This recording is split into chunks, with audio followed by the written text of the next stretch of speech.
Here we are, just hours away from the calendar flipping, a new year greeting us, and it's time to reflect. It's time to look back. And guys, I got to tell you, this is a little community that we have built here together, and I appreciate the fact that you take the time to watch my daily video reports over the years, but you have no idea how much pressure I have been under the past week. And in the past week, all I've done is reeled off 5 straight football winners for you, including 4 straight 15-dime plays. And with 99% of my plays rated between 5 and 15 dimes, that's right there at the top of the scale as far as I'm concerned. Yesterday, 15-dime bowl winner, my 4th straight bowl winner, my 3rd straight 15-dime bowl winner, in fact.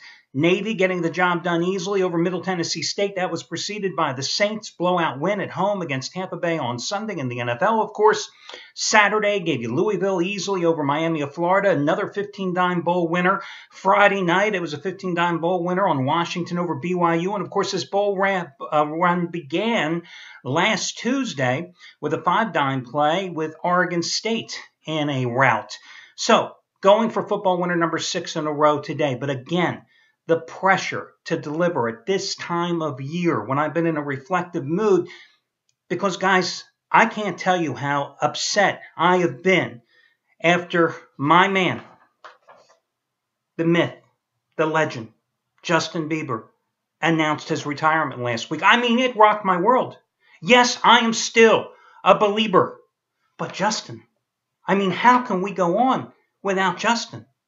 In a year where Miley Cyrus has proven to be one of the greatest marketers of all time in the music industry, and the days when lured some 16-year-old Welsh girls dominating the charts, how can we survive without the Biebs? It has been an upsetting year in terms of Justin's fans. And me too. First he's whistling to Gomez again, then they break up, and then they get back together again, and then she gives him the get the hell out of here routine. It's been tough. So, with heavy heart, with so much on my mind, I'm telling you today, I just had to focus again on football. It's the last thing I could do today. So I worked all night, and trust me, if you could see how tired I am behind these glasses and my eyes and the bags under them, you'd know how I worked all night. I handicapped the card today. I looked at all the games, and I've come up with a 6th straight football winner, and it's another 15-dime play because I think the best bet on the board is actually one of the most intriguing games on the board, your Duke-Texas A&M contest. So hopefully, with the Biebs giving me a little love, giving me a little support, I can deliver another 15-dime winner for you tonight. It's a really interesting game when you think about it. Texas A&M, a team that was just dynamite scoring this year. In fact, number 5 in scoring in the country this season, held to just 31 points in consecutive losses to close the season against Missouri and Texas A&M, prompting Kevin Sumlin to go ahead and make a change in offensive coordinators less than 2 weeks ago, as he took his old OC and moved him down to running back coach, promoted the quarterbacks coach, Manziel's right-hand man, a 28-year-old guy, to the offensive coordinator's job. Meanwhile, you got a Duke team that was just like money in the bank the past 2 months, closing the regular season with 7 straight wins, going 6-0-1 or 7-0, depending on the one particular line or one particular game against the spread in that stretch, getting blown out by Florida State, as expected, I think, in the ACC championship game, 45-7.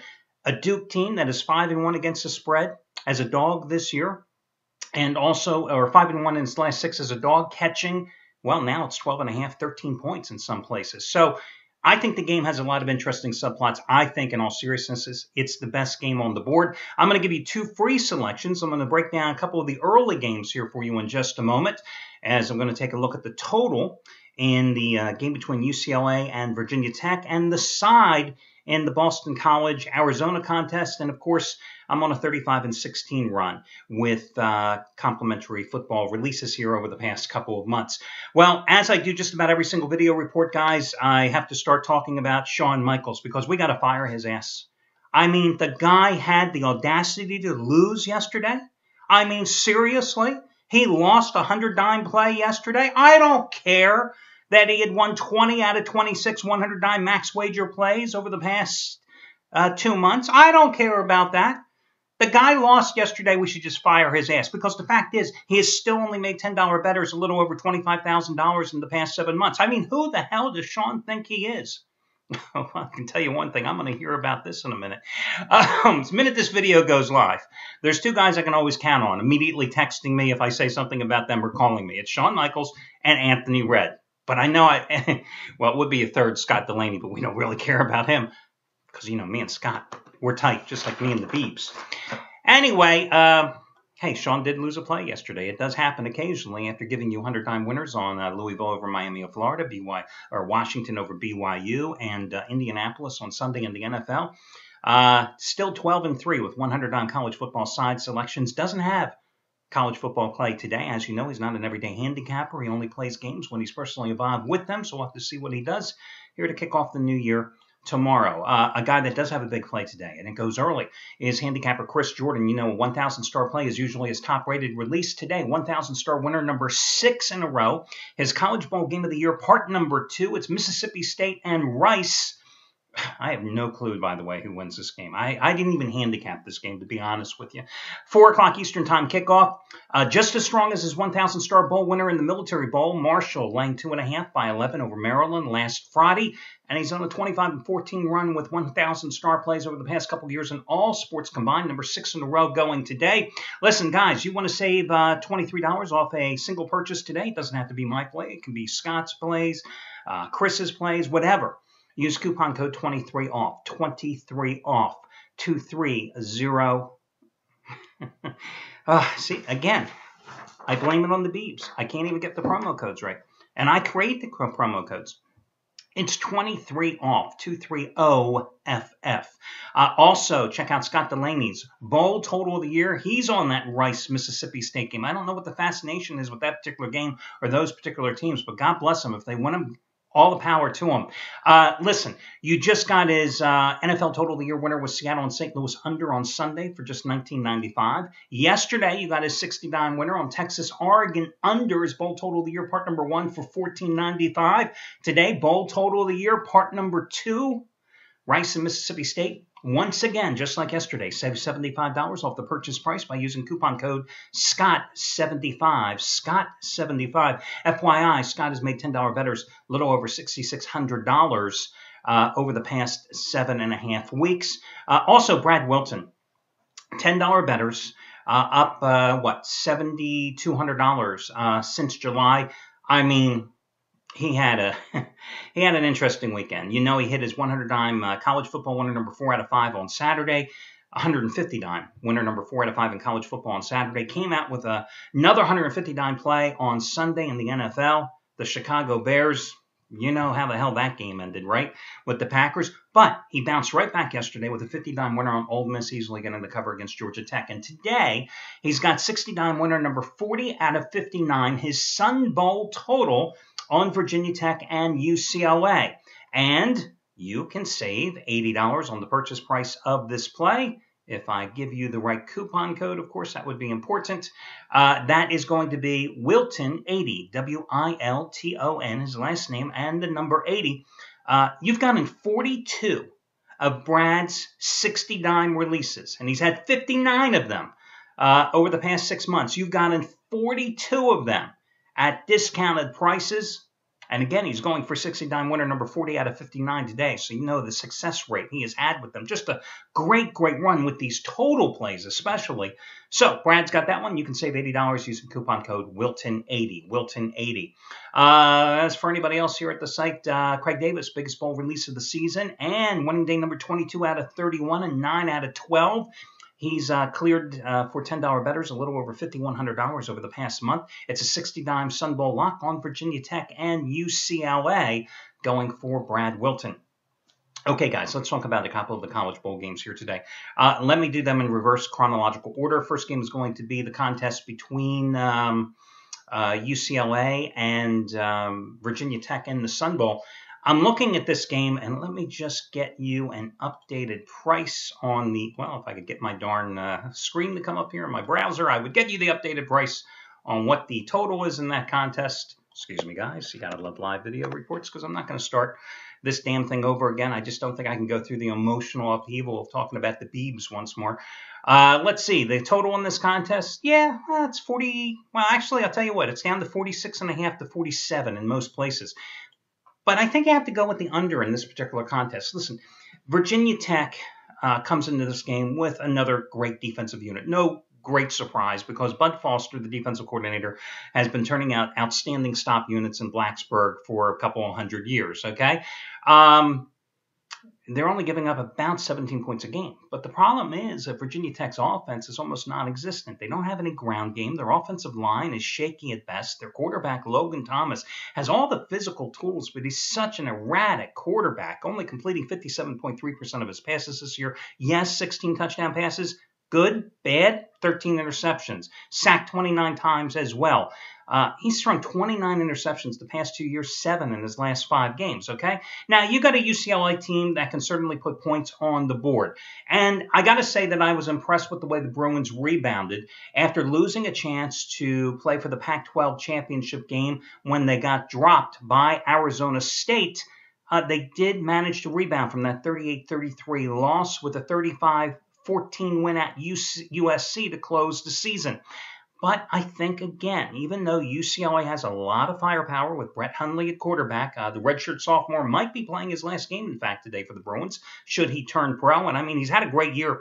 He's thrown for over 2,800 yards. He's completed 67.8% of his passes, 22 touchdowns on the year. But he's also run for nearly 600 yards and 9 more scores. More importantly, UCLA's backfield, because of all the time off, is as healthiest it has been all season long. I mean, during the home stretch, they had converted a linebacker to be their starting running back. That's how desperate they had been, but they are healthy. But can they run on Bud Foster's hokey defense? I don't think so. I think this has all the makings of one of those pretty boring to watch games. Could be 17-14, could be 23-14. I still think the way to go in this particular contest is to go with the under. And listen, although Virginia Tech has the number 2 rated scoring defense in the country, don't forget UCLA, number 26 defense in the country, despite playing in the high-scoring Pac-12. So that says something as well. So I think the under is the way to go in that game. Then, in your early game, in the something they're now calling the Advocare Bowl, damned if I know, being played in Shreveport, Louisiana. What did they used to call this? The Independence Bowl before people got picky? Bring back the Blue Bonnet Bowl, damn it. So we can see those horrible commercials with the lady wearing the big blue bonnet. Okay, the Advocare Bowl, Arizona is a 7-point favorite against Boston College. You know, and I tried to convince myself to take Arizona in this game, but, you know, Rich Rod never has really conveyed or instilled a sense of confidence in me when it comes to betting on any team that he happens to be coach of, especially in the postseason. Listen, Boston College, I realize, dropped its finale 34-31 at Syracuse, but did win 5 of its final 6 games. I mean, this is going to be a battle between 2 top-notch running backs. Andre Williams, of course, left that Syracuse game after just 9 carries. And why do I mention Andre Williams? Because if you're not familiar with him, this guy, all he did this year, 329 carries, 2,102 yards, 6.4 yards per carry, 17 touchdowns.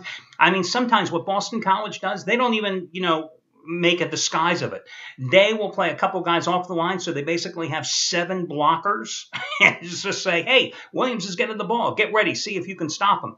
Arizona's defense is not that good. I mean, Christ, they play in the Pac-12, okay? Now, Arizona State, did I just say? Well, hell, we saw last night Arizona State's defense isn't any good either.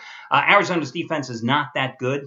For example, season finale, Arizona State drilled these Wildcats, 58-21, okay? So even though Arizona did beat Oregon 42-16 a week earlier, I really have to chalk that more up to the fact that Oregon was in a soft spot with a quarterback that was at less than 100%. I thought about originally laying the 7 points with Arizona in this contest because, listen, they've got Kadeem Carey, who is probably going to turn pro as well. And this guy, he has rushed for at least 118 yards in every single game this season. On the year, he's averaging 5.3 yards a carry, ran for 1,716 yards. He carried the ball 322 times this year, and he even missed a game and scored 17 touchdowns. I do like the quarterback situation a little more for Arizona with B.J. Denker, who really, improved as a passer as the season went on. And he didn't have to be a dynamite passer because this guy ran for over 800 yards. So in Rich Rod's spread attack, it made Arizona all the more dangerous. But I keep looking at that number, 7. I keep thinking about the fact that Arizona just can't play any defense. And I got to tell you, I was impressed with the way some of the ACC teams or soon-to-be ACC teams have played here so far in the postseason. Pittsburgh and North Carolina coming to wit. So I'm going to go with Boston College plus the 6.5 to 7 points in this particular contest as your other free selection. So that'll do it for the college football plays. I want to give you a basketball play as well, guys. I'm looking at Villanova. The line is down to 3.5 now at Butler. Big East debut for Butler, of course, playing at the Hinkle Fieldhouse. Now, the Wildcats were off to an 11-0 start before getting stomped at Syracuse on Saturday. A lot of alliteration in that sentence, 78-62. Strange game. Wildcats jumped out to a 20-5 lead. Then they gave up 20 straight points, and Syracuse went on to roll. But listen, don't discount Villanova. This is a Villanova team that beat USC, Kansas, and Iowa in 3 nights back in November. Bulldogs, an impressive 10-2 start. 2 losses, nothing to be ashamed of. Lost to LSU by 3 and Oklahoma State by 2. Their biggest home wins beat Purdue by 6 and Vanderbilt by 8, Princeton by 3. But I'm looking at this price tonight, and I think that Villanova can rebound in this particular contest. The Wildcats are a very deep team. They're a team of excellent guards. They're a team that also relies on the 3. The 3s weren't dropping against the Qs on Saturday. They averaged 28 3-point attempts per game. And 46% of their scoring for Jay Wright's team come from 3-point range. So I like Villanova to rebound here, minus the 3.5 points. I don't think playing at the Hinkle Fieldhouse is going to bother the Wildcats after their Big East experience in prior years, playing at all such tough arenas like Madison Square Garden and, of course, like the Carrier Dome, etc. So I like Villanova as your complimentary basketball play, and that game tips off at 7:30 Eastern Time. That'll do it, guys. Enjoy your New Year's Eve. Please be safe out there, because I would hate to find out that you're not with us tomorrow, because, we're going to be talking about the Beavs again probably. And really, you should be a believer as well. Talk to you again tomorrow, guys. Best of luck and Happy New Year to you all.